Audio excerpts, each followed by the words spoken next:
अस्सलाम वालेकुम दोस्तों, मैं शमशेर जोशी सांगला हिल पाकिस्तान से। तो आज मैं आपके लिए एक और वीडियो लेके आया हूँ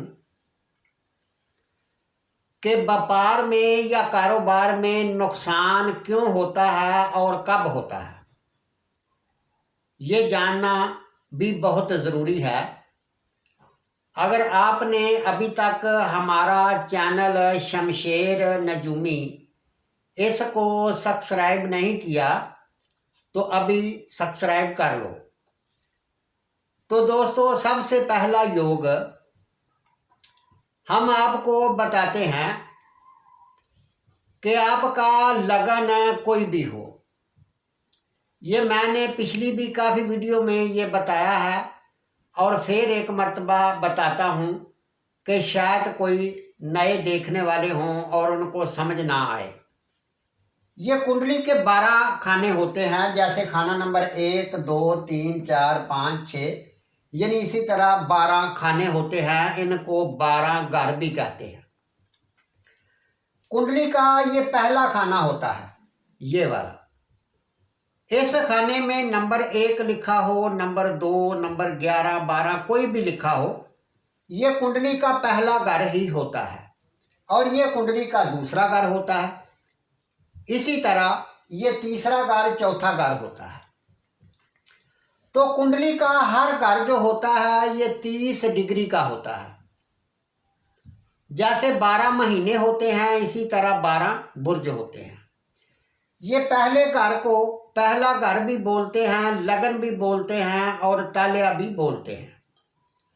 और कोई भी बंदा जब पैदा होता है तो उसकी जब जन्म कुंडली बनाई जाती है तो जन्म कुंडली के दूसरे घर में अगर स्यारा शमश हो किसी को, तो स्यारा शमश जो है ये बाप से भी ताल्लुक रखता है।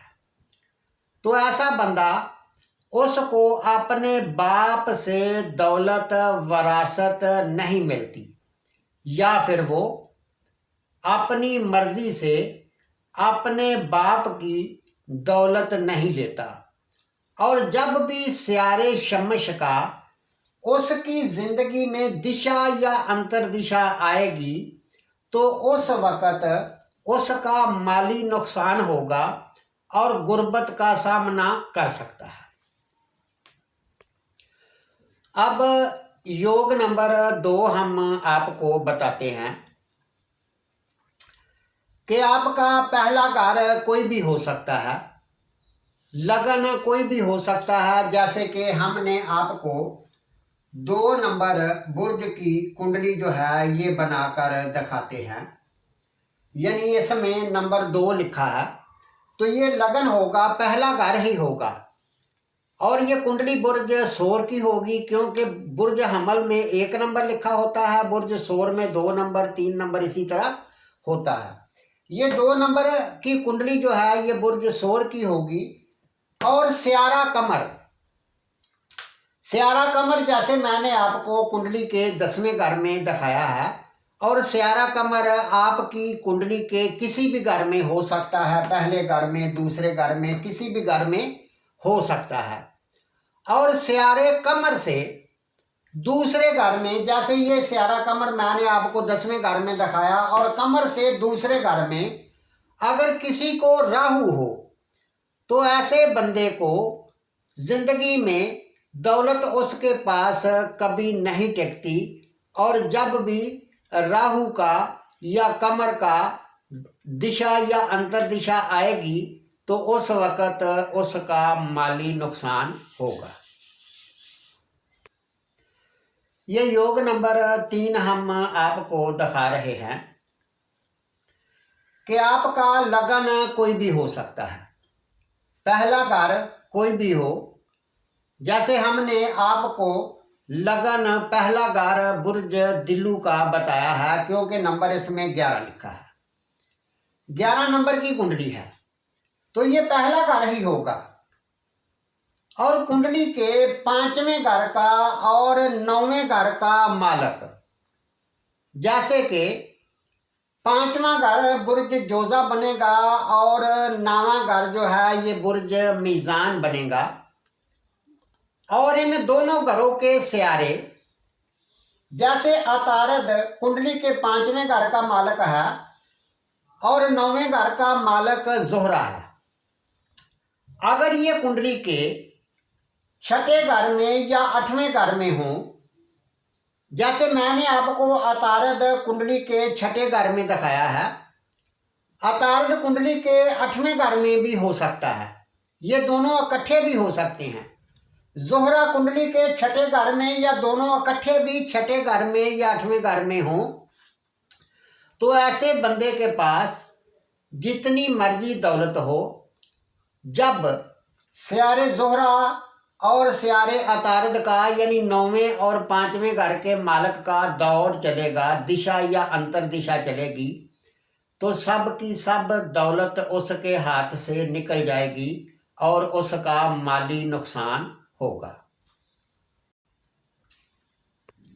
ये योग नंबर 4 हम आपको दिखा रहे हैं कि आपका लगन पहला घर कोई भी हो सकता है और कुंडली का पहला घर, जैसे हमने आपको बुर्ज हमल पहला घर दिखाया है क्योंकि नंबर 1 इसमें लिखा है, और कुंडली के 6ठे घर का मालक, 8वें घर का मालक और 12वें घर का मालक।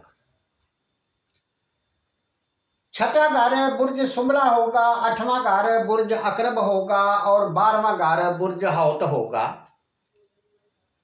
अगर इन घरों के मालक कुंडली के दूसरे घर में हो, ये जरूरी नहीं कि ये तीनों इकट्ठे ही हों, बेशक एक ही हो, 6ठा घर का हो या 8वें घर का हो या 12वें घर का हो या तीनों ही इकट्ठे हों।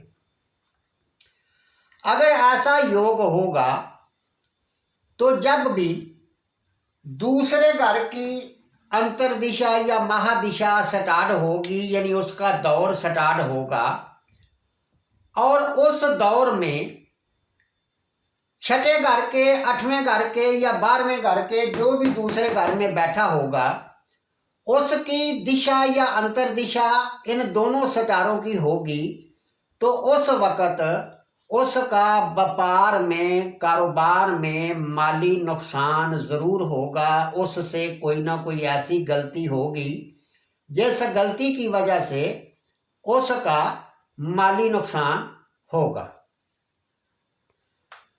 अब योग नंबर 5 हम आपको दिखा रहे हैं। तो एक मर्तबा फिर हम आपके सामने बुर्ज हमल की कुंडली ही पेश करते हैं। आपका पहला घर लगन आपका कोई भी हो सकता है, मैं मिसाल के तौर पर बुर्ज हमल को पेश कर रहा हूं। आपका पहला घर बुर्ज हमल, सोर, जोजा, सरतान कोई भी हो,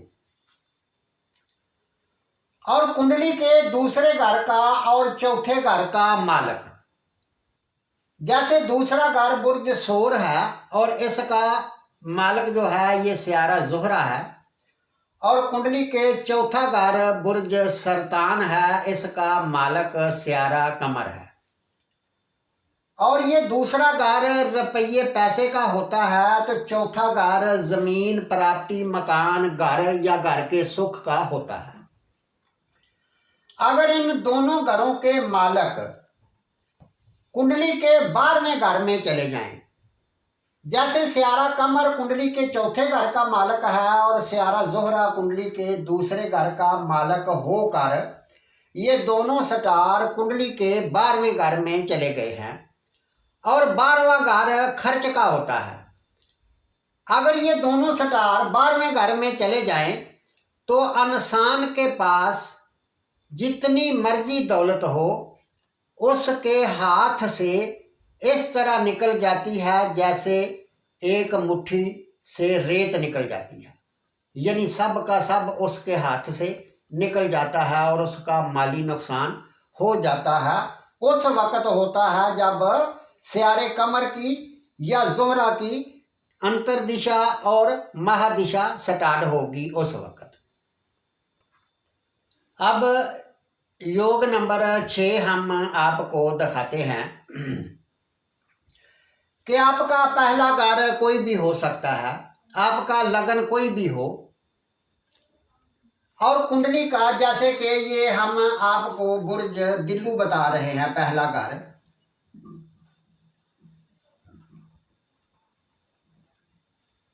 तो दूसरा घर बुर्ज हौत होगा।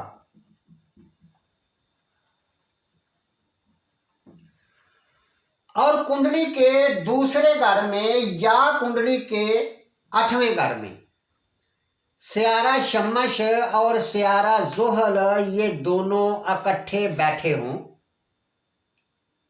स्यारा जोहल और स्यारा शमश ये दोनों स्यारे आपस में एक दूसरे के दुश्मन भी हैं। अगर ये दोनों स्यारे कुंडली के दूसरे घर में बैठे हों या कुंडली के 8वें घर में बैठकर दूसरे घर को 7वीं नजर से देख रहे हों, तो फिर भी ऐसा ही होता है कि जब इन दोनों सितारों की दिशा या अंतर दिशा आएगी तो उस वक़्त इंसान के पास जितनी मर्जी दौलत होगी उसके हाथ से निकल जाएगी और उसका माली नुकसान कारोबार या व्यापार में होगा और वो गरीबी का सामना करेगा। अब योग नंबर 7 हम आपको दिखा रहे हैं। आपका लगन कोई भी हो सकता है, पहला घर कोई भी हो। जैसे हम आपको पहला घर नंबर 7 का दिखा रहे हैं, तो 7 नंबर बुर्ज मीज़ान होता है। और कुंडली का दूसरा घर बुर्ज अकरब होगा जिसका मालक स्यारा मरीख है। यानी दूसरे घर का मालक कुंडली के 12वें घर में चला जाए और 12वें घर का मालक कुंडली के दूसरे घर में आ जाए, तो दूसरा घर रुपये का होता है, खानदान का होता है, और 12वां घर खर्च का होता है। यानी खर्च का स्यारा उठकर रुपये के घर में चला जाए और रुपये का स्यारा उठकर खर्च के घर में चला जाए, अगर ऐसा योग बनता है तो फिर भी इंसान के पास दौलत सारी ज़िंदगी जमा नहीं होती। वो जब यानी दौलत आती है वो किसी न किसी वजह से किसी न किसी जगह पर खर्च होती रहती है और इंसान सारी ज़िंदगी गुर्बत का ही सामना करता है। और जब इन दोनों की दिशा या अंतर दिशा आती है तो उस वक़्त उसका ख़ास करके माली नुकसान होता है और रुपया पैसा हाथ से निकल जाता है। ये योग नंबर 8 हम आपको दिखा रहे हैं कि आपका लगन कोई भी हो सकता है, पहला घर कोई भी हो सकता है। और कुंडली के 10वें घर का मालक, जैसे हम आपको बुर्ज हमल दिखा रहे हैं तो 10वां घर बुर्ज जद्दी बनेगा। तो आपका पहला घर या 10वां घर कोई भी हो सकता है। 10वें घर का मालक जैसे कि स्यारा जोहल बना, स्यारा जोहल यानी 10वें घर का मालक अगर कुंडली के तीसरे घर में चला जाए, अगर ऐसा योग होगा तो इंसान के पास जितनी मर्जी दौलत हो, बेशक वो बादशाह ही क्यों ना हो, और जब जोहल की दिशा या अंतर दिशा आएगी तो उस वक़्त उसकी सारी दौलत उसके हाथ से निकल जाएगी और वो गरीब हो जाएगा।